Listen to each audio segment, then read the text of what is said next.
Tawag. Tayo'y magsimula sa ating talakayan sa araw ng Sabat. Ay talakayin natin itong topic nito, Who can change the day of worship from Saturday to Sunday? So ang nabanggit, sino ang nagpabago ng araw ng pagsamba mula sa Sabado lipat sa Linggo? So ang Sabat talaga Sabado, ilipat sa Linggo. Hindi yung Sabat na tumitingin-tingin sa langit kung kailan mag-newmon. Minsan naman ang pangpito tumapat ng Sunday, o di tuwa sila na mga Sunday worshiper. So bago tayo magsimula at tayo manalangin, to be led by Pastor Richard, Dato Richard. Okay, let's pray again. Purihin ang iyong dakilang pangalan, aming Abay Hawa. Sambahin ka at patuloy kang mahayag sa aming kalagitnaan sa ating iba. At dalangin po namin ang iyong patnubay, pag-iingat, lalo na ang pagbibigay ng unawa sa lahat ng mga makikinig, mga viewers na aming pong mga kababayan. Patuloy po ang inyong pagpapala at ang hapong ito ay maging kalakasan sa amin at ang inyong pong mensahe ay magdala sa amin ng kalinawan, maunawaan na nilubos ang inyong layunin. Purihin ka sa pangalan ni Masaya Yausay. Amen. So, ipakilala muna namin ang aming sarili dito. Itong bandang katabi ko, siya po si Dato Carlos Villar. Si Dato Pastor Richard Mahinay, si Pastora Hara Evangeline Mahinay. Kasawa sila. Ako naman, si Punong Dato Eusebio Boy Alima. So, kami yung mga remnant Hebrew-Israelite na dito sa bansang Pilipinas. May nakausap kong pastor, sabi niya, kung Hebrew kayo, dapat marunong kayo mag-Hebrew. Sabi ko, Pastor, naintindihan mo ba salitang remnant? Nalalabi? Ibig sabihin, kalimutan ang original language kasi napunta sa isang lugar na iba ang mga lingwahe, remnant nga eh. Pero, huwag kang mag-alala, nag-aral na rin kami ng Hebrew, marunong na rin kami sa Hebrew, pero hindi pa masyadong expert, pero marunong na rin. Kasi remnant nga eh. Halimbawa, ang isang bata, Pilipino, dinala sa Amerika, bininta sa magulang. Ang bata nagsalita, English speaking. Walang Tagalog na mapakinggan ng bata. Pero Pilipino. Pero anong salita ng bata? English. Di ba marunong mag-Tagalog? Yun ang remnant. Na may mga Hebrew remnant, hindi marunong mag-Hebrew kasi nakatira sa bansa na hindi sariling bansa. Remnant niya eh. Yung aralin yung salitang remnant para maintindihan. Kami ang mga remnant na Hebrew-Israelite na nagkalat sa 4 na sulok ng mundo.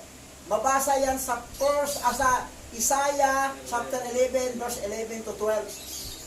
At nabanggit doon puno ng karagatan. At ano yan? Pilipinas. Kasi biro mo na 7,000 mula 7,000 tayong mga island sa Pilipinas. At na-prophesy pa na ang mapunta rito sa silangan ay mga tribe of Manasi. Nasa prophecy yun eh. So, karamihan dito, tribe of Manasi. Hebrew remnant Israelite. Ngayon, talakayin natin to dahil gigisingin nga namin ang remnant. Kayong mga hintel, lalo na hindi elect, di talaga kayo maniwala. Di na namin kayo pilitin. Pero ang mga hintel na elect, maniniwala yan. Kaya lang, hindi yan sumunod sa Torah eh. Kasi hindi naman sila Hebrew Israelite eh. Pero elect sila. Maniwala sila sa tunay na pangalan, Yahweh siya, yung nagkatawang tao. Pero hindi sila sumunod ng Torah. Pero ang mga remnant Hebrew Israel, sumunod talaga ng Torah. Pero hindi ibig sabihin na ang Torah, ang cause ng kaligtasan. Grasya pa rin, grace pa rin. We are under grace by the blood of Messiah Yahweh na si Yahweh, nagkatawang tao, nagsin ng blood. At isa sa Torah, kailangan sa Sabat magpahinga. Kaya ang problema dito sa Pilipinas at sa ibang mga na nahawak ng Roman Empire, yung Saturday na Sabat, dilipat sa Sunday. Ito yung talakayin natin ngayon. Na sino ang nagpabago ng araw ng pagsamba mula sa Sabado, lipat sa Linggo. Who changed the day of worship from Saturday to Sunday? Ito. Saturday, no work, church race, pahinga. Pero dilipat sa Sunday, who changed the Sabbath? Ito yung talakayan natin ngayon. Ngayon ito, basa. Ano ang orihinal na araw ng Sabat? Sabado. Ang Sabat. Ang Jewish Sabat mula sa Hebro na Shabbat, to rest, ay ipinagdiwang sa buong taon sa ikapitong araw ng linggo, Sabado. Ayon sa tradisyon ng Biblia, ginugunita nito ang orihinal na ikapitong araw kung saan nagpahinga si Alahayam pagkatapos makumpleto ang paglikha. Nakuha ko to sa na ang Sabado talaga ang Sabat, hindi Sunday. Kaya lang, paano nangyari nga nalipat? Ito, basa. Noong Marso 7, 321, gayunpaman, naglabas ang Romanong emperador na si Constantine I ng isang kautosang sibil na ginagawa ang linggo bilang isang araw ng pahinga mula sa paggawa na nagsasaad ang lahat ng mga hukom at mga tao sa lungsod at ang mga manggagawa ay magpahinga sa kagalang-galang na araw ng araw. Sino ang nag-change ng Sabat from Saturday to Sunday? Ito si Emperor Constantine the First. Noong March 7, 321 AD. Anno Domini. Para ang purpose, Veneration Day of the Sun. Para sa kagalang-galang na araw ng araw. Ibig sabihin, itong araw nito, igagalang to. Kasi ano tong araw? O araw na nagliwanag sa atin. Anong tingin nila dito? Ayan. The truth is coming out. The Sabbath is not on Sunday. Hindi talaga, dyaryo yan, kita. Hindi talaga, Ngayon, ang purpose, ito. Sunday is well known as the first day of the week.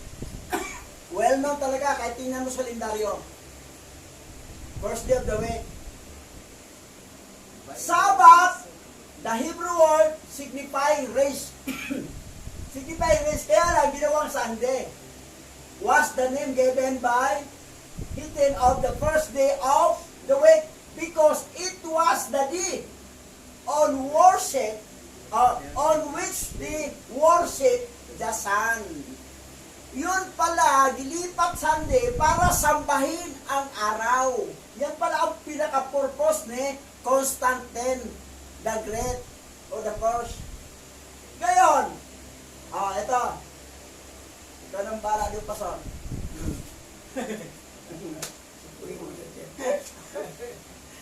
Ayan, mga kababayan po natin na tumusubaybay sa YouTube channel po ng ating pong bishop. Ito yung nakaugalian ng bansang Pilipinas pagkatapos po na sakupin ng Kastila sa loob ng halos 400 years na dumating ang Kristyanismo sa Pilipinas. Originally, ang Sabat ay Hebrew rest day. Ang Sabado or Sabat ay rest day po yan ng mga Hebrew Israelites. Ayon po sa batas na sinusunod nila nung panahon ng ating mga ninuno na itinakda ng Yahweh pagkatapos niyang makumpleto ang kanyang paglikha is Sabat, at ito ay mababasa natin sa Tagalog, Sabado. Even yung panahon ng pagkamatay ni Yahushua ay inilibing siya bago abutan ng Sabat. Kailangan mailibing siya bago abutan ng Sabat, dahil yung patay hindi dapat maabutan ng Sabat. Kasi sumpa po ang aabutin nila. Kailangan yung pinatay nung Biyernes Santo na tinatawag, kailangan ma-preserve o malibing siya bago dumating ang Sabat. And another day, pagkatapos nun is the first day of the week. Sunday po ang first day of the week. Yan ang original po sa Bible. Pero magtataka ka, ang first day of the week ay ginawa pong ikapitong araw ng Greek. Ito po yung sinusunod natin ngayon. Sa lahat ng sangkakristyanuhan, bakit Sunday po inilipat ni Emperor Constantine ang Sabat na dapat original sa Hebrew is Sabbath day. Pero ginawan lang Sunday. Dahilan po, kanina nabasa natin eh, dahilan po, officially nilipat po ni Emperor Constantine para po umakma sa kanilang pagsamba at paggalang sa araw. Ayan, Sunday worship. So ang Sunday, kapag tinagalog mo to, araw ng araw. Kaya ginalang nilang araw na Sunday. Pero ang totoo po nito, lumalabas na kaya po nilipat nila from Sabbath, original Hebrew, and ginawa nila sa Roma para sambahin ng araw. Yun po ang purpose nila. So, sino po ang kinikilala nilang deity na kumakatawan sa araw? Baka magalit po sa inyo yung, sa amin yung ibang mga kasama natin dyan, lalo na yung mga kaibigan ko sa Bible School na nakakapanood sa YouTube channel na to. Alam ko, kalat na yung YouTube channel na to, even yung aming sinasabi. Yung mga taga Bicol, taga Pangasinan, taga Tarlac, dito sa Luzon. Ayan. Hindi po talaga ninyo kilalang lubos yung word na Jesus. Siya po ang kumakatawan sa Diyos na araw ayon kay Emperor Constantine. Diba? Sinabi ni Emperor Constantine, Jesus is a new sun, Roman God. Yan po, kahit saan nyo po tingnan sa history ng Roma, mababasa nyo po yan. So yung Jesus pala niyan, ang kumakatawan as a sun God. Kaya po, ang Sunday, ito, dito takot na takot ang mga Sabadista eh. Yung Sunday law. So si Emperor Constantine, pagkatapos niya po i-declare ang Sunday officially na maging rest day, ang hindi po sasamba sa araw ng linggo ay papatayin. Yan po ang kanilang ginawa. Kaya ang mga Sabadista, ganit o takot na takot sa Sunday law. Pero po ako nakausap niya sa Ligos. So mga kabayan po natin, the truth will set you free. Yun ang sinasabi po sa New Testament na ginamit Jesus, no? Kung ang katotohanan ay nasa iyo, ang katotohanan na magpapalaya sa iyo. Yan yung sabi na. So, nakita ninyo yung revolto na ito. Yan, pipista to, January 9. Marami dyan nakahawak lang sa lubid. Huli na. Pero pagkatapos, bumitaw sa lubid, naglasing na naman. Ayan. Ilalang yan. Yung black nasa red. Yung kanyang corona ay kumakatawan po sa sinag ng araw. Meaning, ang revolto na ito ay araw. So, Son God. Ito siya. Son of God. Yung anak daw siya ni Gadriel, siya si Son God.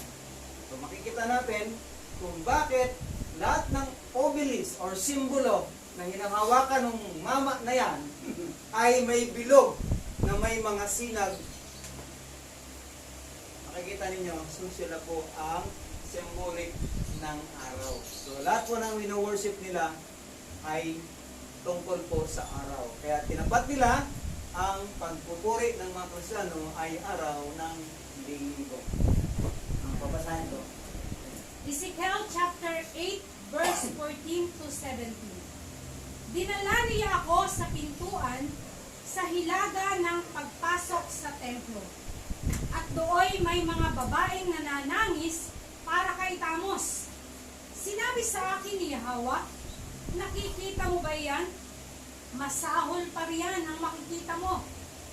Dinala niya ako sa patio sa loob ng templo, sa pagitan ng balkonahe at ng altar ay may nakita akong mga 25 tao. Nakatalikod sila sa templo, nakaharap sa silangan at sumasamba sa araw. Sinabi sa akin ni Yahweh, nakikita mo ba yan? Maliit na bagay ba ang ginagawa ng sambahayan ng Buda na punuin ng kaharasan ang buong lupain? Lalo lang nila akong ginagalit sa ginawa nilang iyan. Ito, tribe of Judah to ha. Tribe of Judah, Hebrew Israelite ha, tribe of Judah. Pero mo ha, 25 pa tao. Sumasama ka araw. Aba, nakaharap sa silangan at sumamba sa araw. Ayan, sinabi ito ni Yahweh kay Ezekiel. Anong propeta ang madaling patayin? Ezekiel. Easy, patayin. Ezekiel. Kasi, ito, comedy na to ha, Ezekiel. Madaling patayin niya sa Ezekiel. Katunog na eh. Ngayon, nakaharap sa silangan at sumamba sa araw. Ang sabi ni Yahweh dito, lalo lang nila akong ginagalit sa ginawa nilang iyan. Hindi talaga maganda sumamba sa araw. Isinisambahin si Yahweh, abang araw sinamba. Eh, sino ba ang araw doon nung panahon na yon? Yung pinaka-original na masamba ng araw. Ito, sun worship, veneration o paggalang sa araw. Ito, araw, ito mga Egyptian, are representation of the sun as deity. Itong araw, yan ang magagalit na rin sa Aba Yahweh. As in Antonism in Egypt in the 14th century BCE. Although sun worship has been used frequently as a term for pagan religion. Pagan religion po. Ngayon, dito tayo sa Christianity ngayon.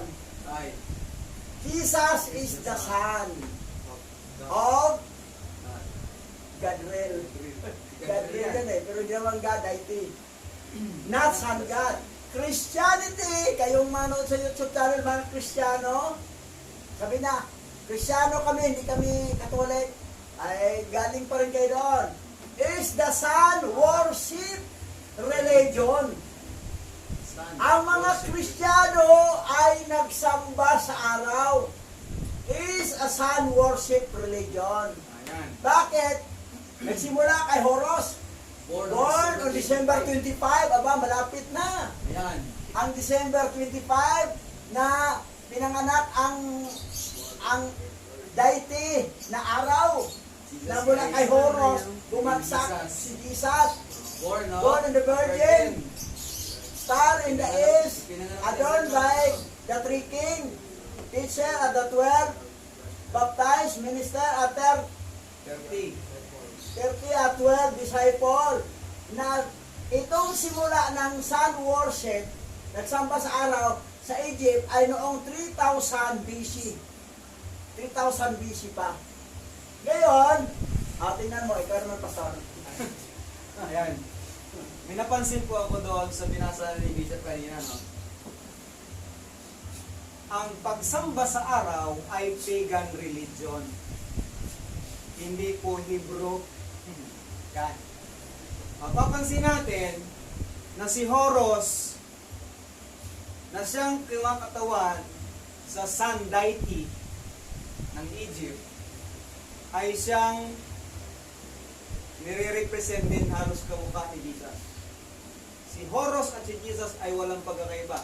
Kung si Horus ay pinanganak ng virgin at pagkatapos mag-edad ng 30, nagministeryo din siya, halos the same eh. Ang kwento ni Horus Ganon din po kay Jesus.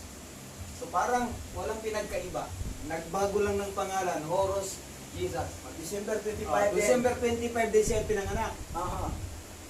Naku po. Yan. So, marapit ng December 25, magsiselebrate na naman ng buong mundo. Ayan.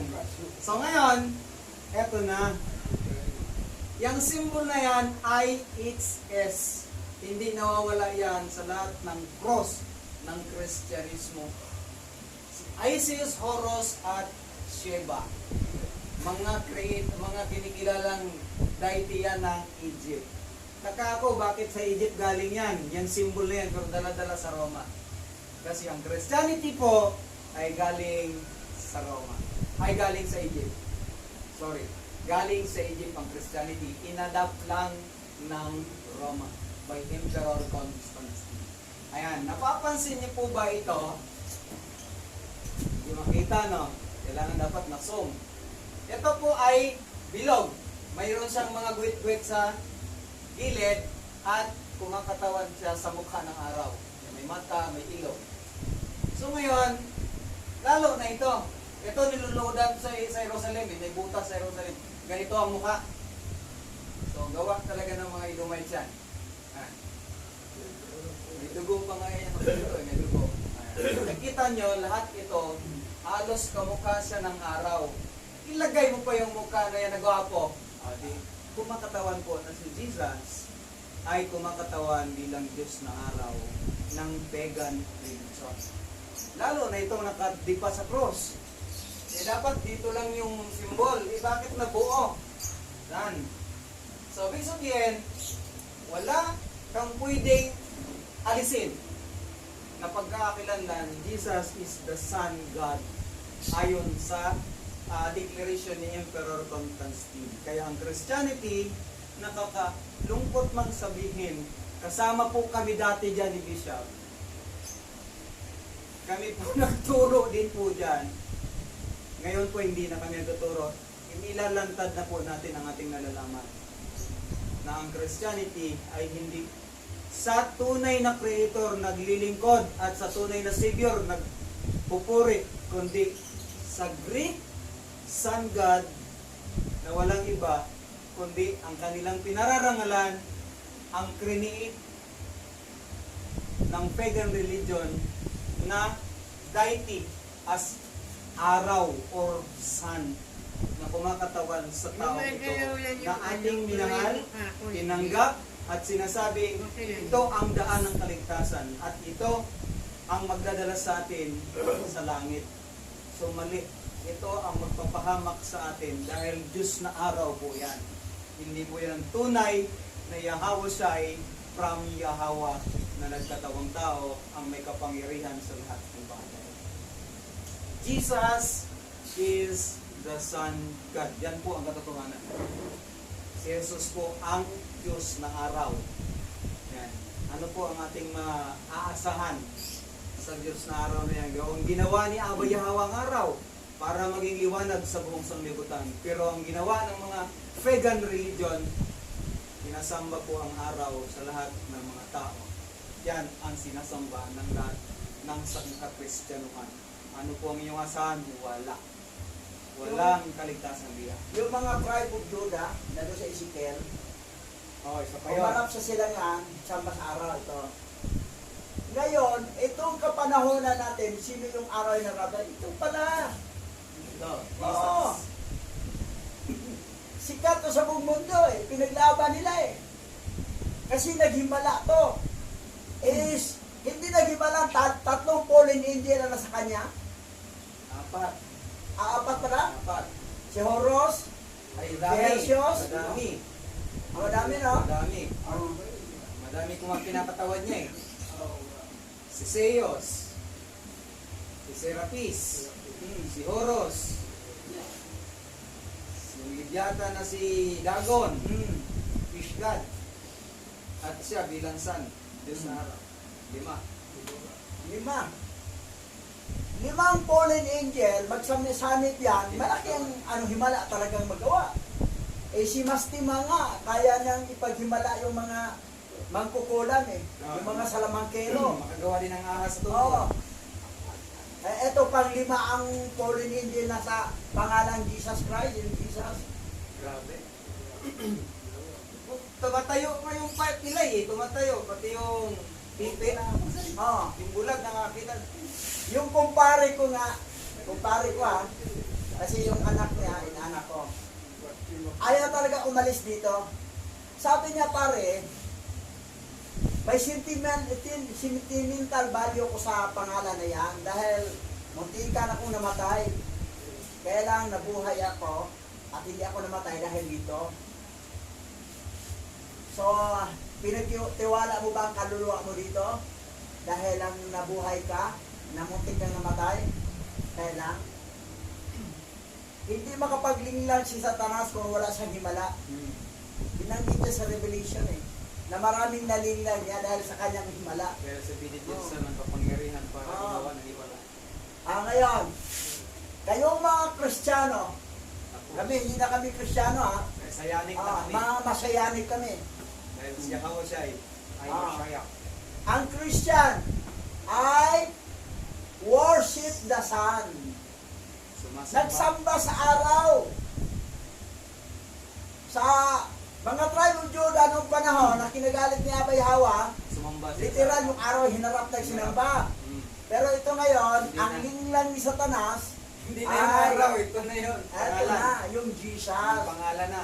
Pangalan na. Layo na no? Yan, worship the sun. Linglang talaga. Hindi na yung mainit ang sinamba. Tingnan mo naman ang mother church niyo. Ayan. Ang mga born again Christian, ang mother church niyo, Roman Catholic. Catholic Christian. Tingnan mo, Hinangat pa. sun worshiper. Di ba? Sunday rin kayo. Ah. Hindi naman Sunday ang nakalagay eh. Saturday ang Tapos sama-sama pa yung prospero. Ang iba naman mga Hebrew Israelite na rimnan na Pilipinas, sinunod nila yung kay Moses na turo din ng Egypt na tumingala sa langit kung kailan magnomon. Ayan. Ayon. Pag magdilim na, walang makita, daming alapaap, tumingin na sila sa kalendaryo. Ano bang yung tubuan nito? Ito. Ayan, bilangin niya pang 7, Sabat. Ito mama ng Sunday.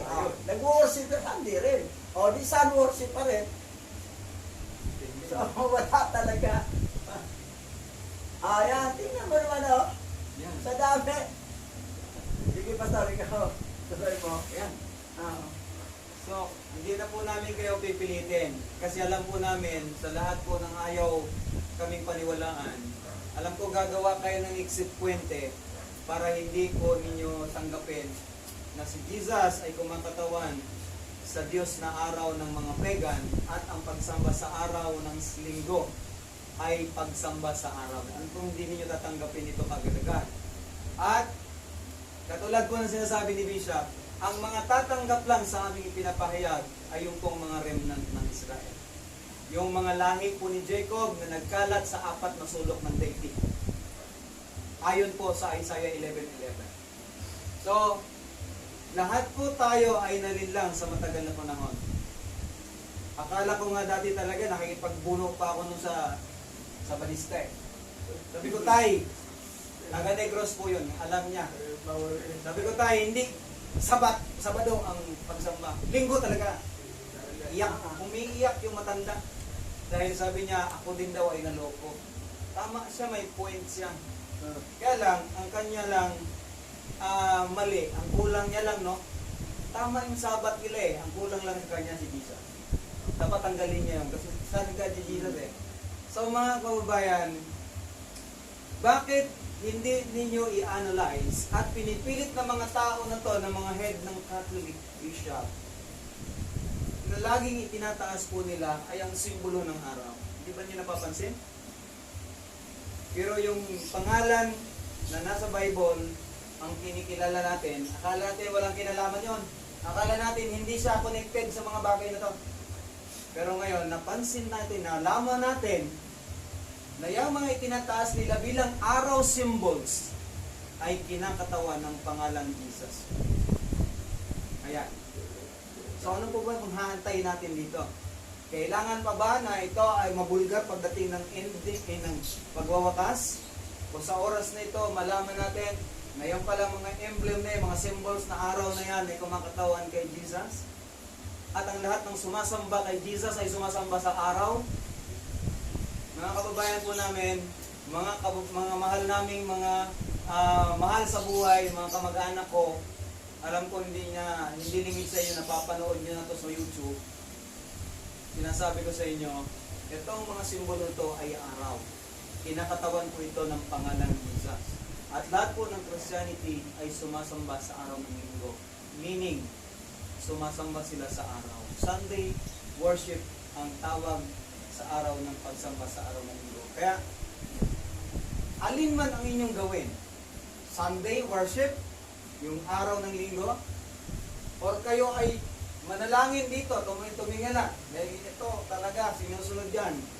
Heaven kay Jesus. Araw na po ang inyong sinasamba. So, anong mangyayari dyan? Ang sabi sa Ezekiel, galit na galit si Abba Yahweh kapag ang kanyang mga tao ay sasamba sa araw. So, kung mga hindi kayo elect, hindi kayo kabilang sa remnan, hindi kayo hentil na pinili, walang problema. May problema. Pagkagalitan tayo ni Abba Yahweh. Pero kung kayo ay hentil na hindi elect, walang problema. Kahit sabayin nyo ng ilang beses yan, hindi kayo papaluin ni Abba Yahweh. So makikita natin, nung dumating ang mga bagay na ito na sinamba natin sa bansang Pilipinas, kalamidad na walang tigil, pagputok ng bulkan, paglindol, at kung ano-ano tong klase ng mga kalamidad, pinatawagan natin ang Jesus na yan para proteksyonan tayo at ingatan, parang hindi siya nakikinig-bingi. Bakit? Wala naman siyang pakialam sa kaligtasan natin eh. Wala siyang pakialam sa kaligtasan dahil siya mismo ang nagdadala ng kapahamakan sa atin. Katulad ng mga simbolo na ito na kumakatawan kay Jesus, wala siyang pakialam kung hatol pala ni Abba Yahweh ang tunay na creator ng Hebrew ang tanggapin natin. Kaya simula ngayon, kapag mapakinggan po ninyo ito, maghunos dili na po tayo. Mag-isip-isip tayo, tanggapin, isipin ninyo, remnant ba ako? Ako ba'y kabilang sa lahi ng Manase? Na ayon sa propesya na ang bansang Pilipinas ay more na mga lahi ni Manase. So, ang pagkakakilanlan po, ayan, itong damit po na ito ay meron pong perintas ang laylayan ng damit. So, Ifugao at iba't ibang klase ng mga tribe ay meron pong mga perintas ang laylayan ng damit. So, mga kababayan po namin, ang Sunday worship is worship the Son. Sabi ng nanood, sabihin nila na, hindi naman kami Katolik yan eh. Born again Christian kami. Mga evangelical kami. Mga Protestant kami. Katolik yan eh. Hindi ba niyo alam na kayo mga Protestant, mga born again, galing kayo dito? O yun. Kadibati ko yung dati, yung Catholic Defender. Sabi niya sa akin, kayo mga born again Christian, wala naman kayong sariling Biblia eh. Yung Biblia ginamit mo, Biblia namin yan eh. Biblia, kasi yung gamit ng 66 book, King James, NIV, American Standard, Christian, Living Bible, lahat, Revised Standard, galing naman ng Vatican canon do eh. Ang nag-canonize yung Vatican sa kanya. Then, ang original Bible ay 777 books. Ngayon, ginawa ng 66. Yun ang gamit nyo. Sa kanila yung Bible. O sabihin nyo na, hindi kami Roman Catholic, pero ang sinamba ng araw si Jesus. Di ba si Jesus din kayo? O, di same pa rin. Hindi sabihin nyo, ay hindi kami Catholic, Christian kami, born again by grace. O, by grace, pero ano bang kinikilala ng Katoliko? Di ba Jesus Christ? O, Jesus Christ. Hindi same. Kinikilala nila anong God? O, God din kayo. O, yung ano nyo, Amen. O, Amen din. Panginoon. O, Diyos sa Tagalog. O, kapag di same. Kunwari lang, di iba lang ang pangalan kasi si Martin Luther ayaw magpasakop sa Catholic. Paro yan siya eh. Kasi ang Catholic Church ay monarchy, yung theocratic. Gusto siya mag-independent, mag-iba, para hindi siya makukontrol. Para lalo na sa income, masulo niya. Ganon, nag-iba. Dumami din, may sarili na organization para makabuo ng pera. Pira-pira ang labas niya. Tapos, ang nangyari pa, nabuo na nilang ibang mga grupo-grupo na. Sabi ng kaibigan ko, ayaw ko sumali dyan dahil alam ko iba, nagpipicture-picture sila dyan para ipapadala, para magpadala ng pera ang financier. Sabi niya, money making yan eh. Yan ang ginagawa. Money making, nagpa-picture, padala sa Korea, padala sa ano, para yung mga sponsor magpadala ng pera. Pero the same ang tinatawag yung tagapagligtas, Jesus Christ, araw pa rin yan. Kahit hindi kayo under ng Roman Catholic, isa lang kayo. Gano'n naman ginawa ni Father Aglipay. Umalis din sa Roman Catholic, nagsulo siya, yung natayo yung Philippine Independent Catholic Church. Para magsulo siya, pero ang teaching gano'n pa rin. Kaya lang, ang sa kanila, mag-asawa na ang pare nila. Kasi Catholic, hindi pwede mag-asawa. Nag-asawa na, at saka sarili na income din nila mapadala. Kasi pag Roman Catholic ka, lahat ng income padala sa Roma. Sa hura na lang kayo. So yan ang nangyari. Ngayon, kayo mga born-again Christian, ito yung mother church ninyo, ito yung mother church ninyo. Hanggat ang Bible ginagamit nyo galing sa kanila, canonized by Vatican Canon Law, kinanonize ng Vatican Canon Law, 66 book, wala kayong ano, hindi kayo gumamit ng Book of Enoch, hindi kayo gumamit ng Book of Jubilee, yung first book of Adam and Eve, na marami kang matutunan doon. Gusto nyo, ito lang talaga, 66, hindi pwede dagdagan, hindi pwede bawasan. Sa totoo, bawas ng bawas na yan eh. Dinoktor na. Oo. Ito, tuloy, basa. tayo dyan. Saan sa Biblia sinasabi na ang Sabat ay Sabado? Wala nang ibang araw na pinabanal bilang araw ng pahinga. Ang araw ng Sabat ay magsisimula sa paglubog ng araw sa Biyernes at magtatapos sa paglubog ng araw sa Sabado. Genesis chapter 2 verse 1. Huwag na basahin yan. Dami yan eh. So, ito, sunset to sunset, paglubog ng araw. Sunset to sunset, paglubog ng araw, another chase na. Kasi ang Gregorian calendar, midnight to midnight eh. Pagdating ng alas 12 ng gabi, pag pumatak na 1 second, ay another day na. Dito, once paglubog ng araw, another day na.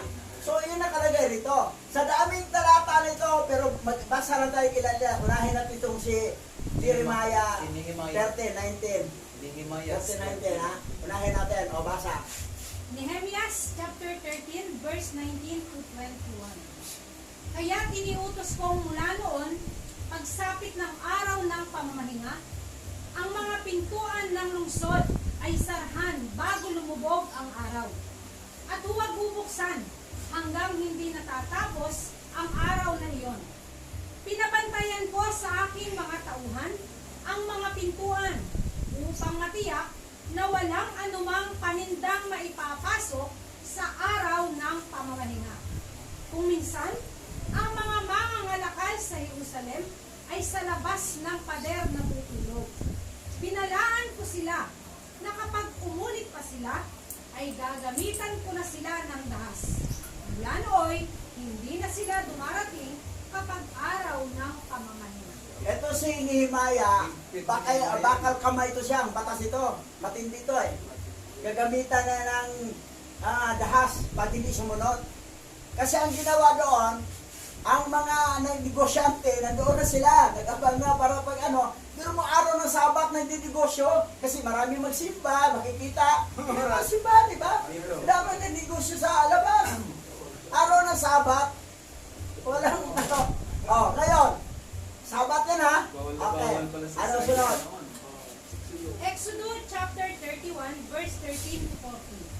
Sabihin mo sa mga Israelita na ipangili ng araw ng pamamahinga, sapagkat ito ang magsisilbing palatandaan sa inyo at sa inyong mga salinlahi na kayo'y aking pinili para maging bayan ko. Ipamili ninyo ang araw ng pamamahinga, sapagkat ito'y sagrado. Papatayin ang sinumang hindi magpahalaga rito at ititiwalag ang sinumang magtrabaho sa araw na ito. Iwalag ha. Pag once matiwalag ka bilang Hebrew Israelite, hindi ka na Hebrew Israelite, tanggal ka na. Saan ka na mabibilang? Sa hintil. Sa hintil na mabibilang. Ang batas doon mahigpit, papatayin Kapag hindi ang pinahalaga, sino man hindi magpapahinga. papahalaga. Ganon kahigpit. Pero actually, merong exemption to the law. Di-explain ni Hawa sa yan, nung nandito siya, paliwanag na kung buhay ang kailangan iligtas, Sa araw ng pamamahinga. may tinatawag na exemption to the law. Pero noon talaga sa Israel, papatayin talaga. Pag hindi ka magpahinga ng Sabat, ganoon katindi sila doon. Ngayon, ang Sabat kasi, pag magpahinga ka sa 7 araw, Sabado, iyan ang palatandaan na Hebrew Israelite ka. Pero, halimbawa, mayroong tanggap ko si Hawa, na tunay na pangalan, nasa ayon sa original Hebrew Bible. Tanggap ko rin si Hawa siya, na siya Hawa ng katawang tao. Pero kaya lang, Sunday pa rin ang gusto ko kasi may trabaho ako Tapos, yung pagsunod ng Torah, hindi, masarap kasing litson yung crispy pata Pag ganon, hintil ka, pero elect na hintil. Langit ka pa rin, kaya hindi ka kabilang doon sa New Jerusalem. Doon ka sa mga bansang hintil. Pero, ligtas ka. Kasi, ang mga elect talaga hintil, tanggap na si Hawa Tanggap na si Hawa siya Tanggap na sa alahayang. Kaya lang, hindi nila masunod ang Torah. Ang sumusunod na sa Torah, yun lang talagang may dugong Hebrew Israelite. Yan ang sumunod. Ngayon, kung bukal sa puso mo, susundin ko ang Torah, kailangan sabat na ko magpahinga, kailangan sundin ko ang Torah, hindi na ko kumain ng litson, kahit masarap, kahit na yung crispy pata, mga islang walang kaliskis, mga galunggong, ay may dugong kang Hebrew Israelite, nan ka talaga. Pero, sabi, tanggap ko si Hawa, tanggap ko si kailan di ko maiwanan to, hintel ka, hintel. Pero, elect na hintel. Okay, tuloy natin.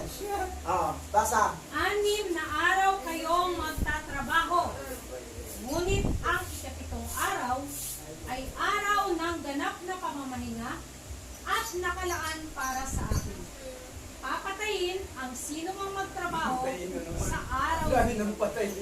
Ipamigilin ito ng lahat ng inyong saling-lahi bilang tanda ng tipan. Ito isang palatandaan ko at ng bansang Israel, at ito'y mananatili habang panahon.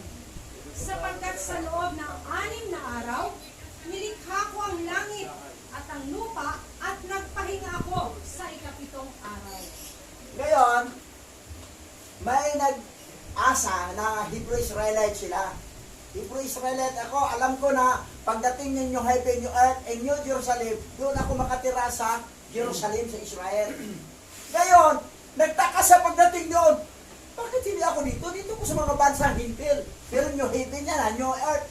Kasi ang New Heaven, wala na kasi itong old kasi butas-butas ang ozone layer na magkaroon ng global warming.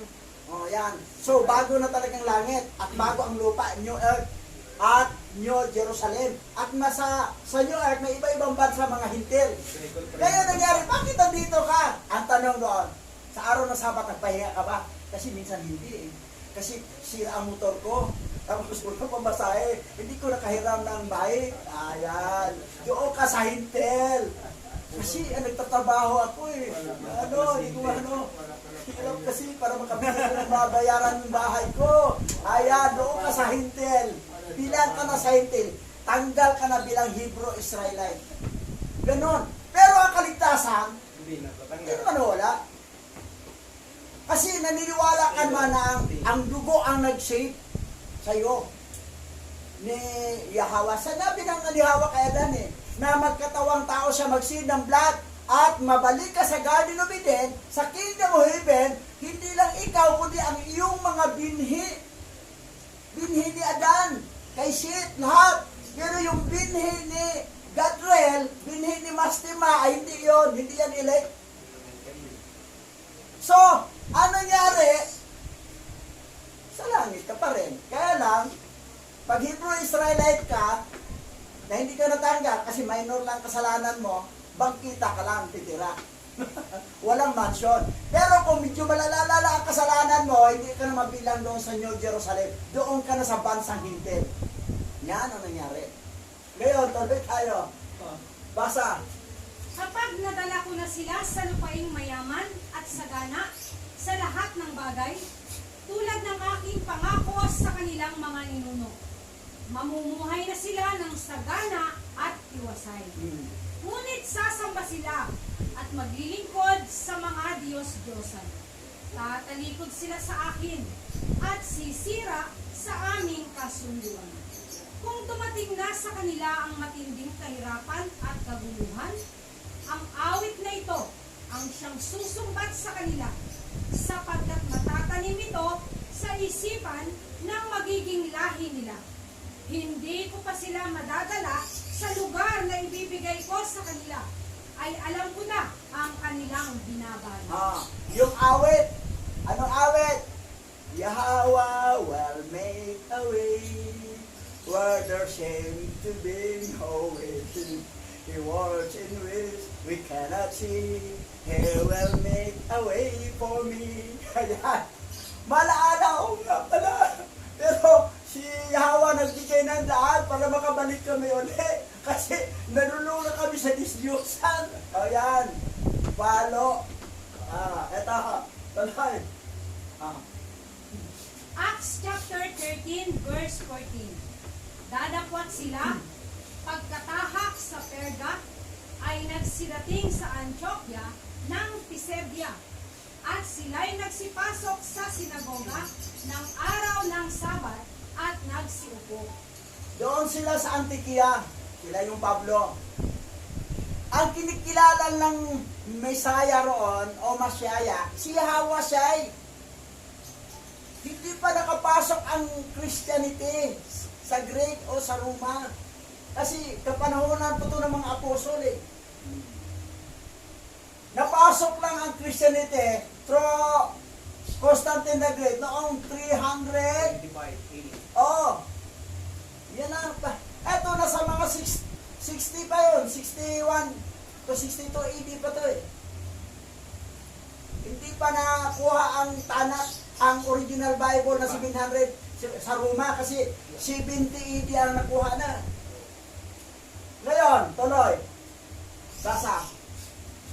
At ng araw ng Sabat, ay nagsilabas kami sa labas ng pintuan sa tabi ng ilog, na dooy sinapantahan naming may mapapanalanginan, at kami nangaupo at nakipagsalitaan sa mga babaeng nangagkatipon. Sa araw ng Sabat, nagkakatipon, nag-sharing sila doon. Ang Savior nila doon kinikilala si Messiah, Yahweh, wala pang Christianity.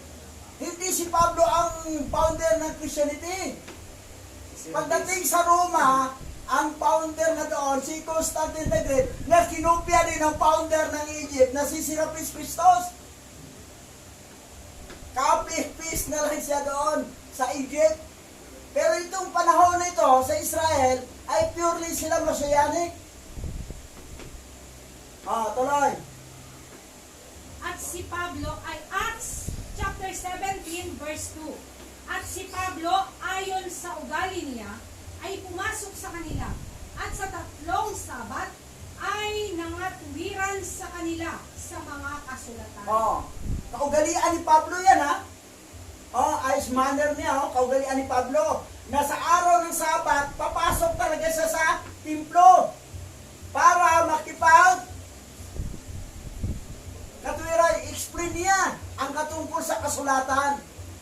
Ibig sabihin, nangangaral, nagpapaliwanag sa kasulatan. Anong gamit ng Bible ni Pablo dito? Hebrew Bible, Aramaic. Kasi yung panahon ni Yahweh, Hebrew, Aramaic ang salita nila. Kasi half Aramaic, Hebrew sila eh. At saka, isa lang ang alphabet doon. Pati nga ang Phoenician, yung Kanaan, isa lang alphabet eh. Ngayon, tuloy, basa. Acts chapter 18 verse 4. At siya'y nangangatuwiran tuwing Sabat sa sinagoga at hinihikayat ang mga Hudyo at ang mga Griyo. Nagkaroon sila ng evangelism doon sa templo, sa sinagoga. Ang hikayat nila ang ibang mga Hudyo at saka mga Grigo. Ito mga Grigo, ito yung hinahanap nila mga hintil na elite. At ito mga Hudyo, ito yung mga Hudyo dating pasaway. Aba, tumino na ata. Pero si Pablo kasi, silang dalawa ni Bernabe, nakasahin sila sa mga hintil, na mga aral. Kasi may Grigo, hintil. Ngayon, tuloy. Ito na, last. Flee all Sunday churches. If you do not think all Sunday churches are connected to this serpent, the serpent has you deceived. The word Vatican literally means divining serpent and is derived from Batis, diviner, and can, serpent. Canonizing their dead to be saint means serpentinize. Vatican City's audience hall. Tingnan nyo ha, kayong sabihin nyo mga born again Christian, ay hindi naman kami Katoliko eh. Pero hanggat ang Bible ginamit nyo, Bible ng Katolik, At ang Savior nyo ay si Jesus. Mother Church pa rin nyo ito. Hanggat Sunday ang samba ninyo, all Sunday churches, layuan ninyo ang pagsamba ng Sunday. Kasi pagsasamba ng araw yan. Tapos, Jesus Christ, Jesus saan yan eh? Araw yan eh. Tingnan mo, i-explain dito ang Vatican. Ito, Vatican. Ano yung sabihin ng Bates? Diviner. Ang can, serpent. Vatican. Vatican, Batis, can, Vatican. Diviner, serpent. So, layuan natin kasi doon po sa auditorium nila, sa audience hall nila, Mata. ay, Ahas, no? tingnan mo, ahas, napakalaki. Bangil. Napakalaking ahas. Ito yung stage. Kasi Vatican nga, yung kan, serpenti, ahas nga ang kan. Banal daw na ahas. Di ba, Net? Di ba? Banal na ahas. Mayroon bang banal na ahas? Ahas na kaya eh. Ikaw, ahasin ka. Alam mo ba, matino yung ahas? Anong klaw yan? Traitor yan eh. Matalino, traitor yan. So yan. Kaya lang gusto nila, kasi tatay nila yan. Si Gadwell, na pumasok sa ahas, nga naglilang, kaya nagliba, at binuntisan pa niya si Iba, yung nasa labas ng galing ng Bidina. At ang anak, Kambal, si Cain, at saka si Luluwa, at ang mga lahi niya. Tapos, nagkalahi naman ang Polynesians sa pamagitan ni Mastima, anak niya ay si Esau, yung mga Edomites. Yan ang nangyari. Ngayon, hanggat Sunday ang worship ninyo, hanggat ang Bible nyo, Bible ng galing sa Vatican, lang pa rin kayo. Pero mayroong mga Messianic na Sunday kami, gamit namin Yahawa siya na, ay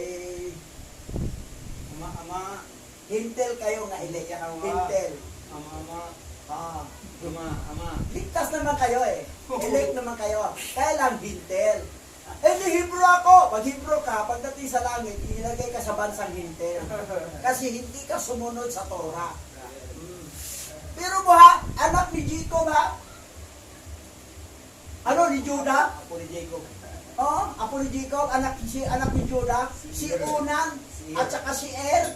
Hanggang sa pagka-Hebrew, doon na sila sa, bilang na sila sa mga hintel. Si Unan na walang kulambo, walang kumot. Si Er na mayroong tainga. So yan. So, ngayon, magpaalam na kami. Tama na kasi bubugsan. Pero sinabi na namin ang katotohanan kasi gigisingin na namin ang mga remnant Hebrew Israelite. Pati yung mga hintil na elect, gigisingin namin.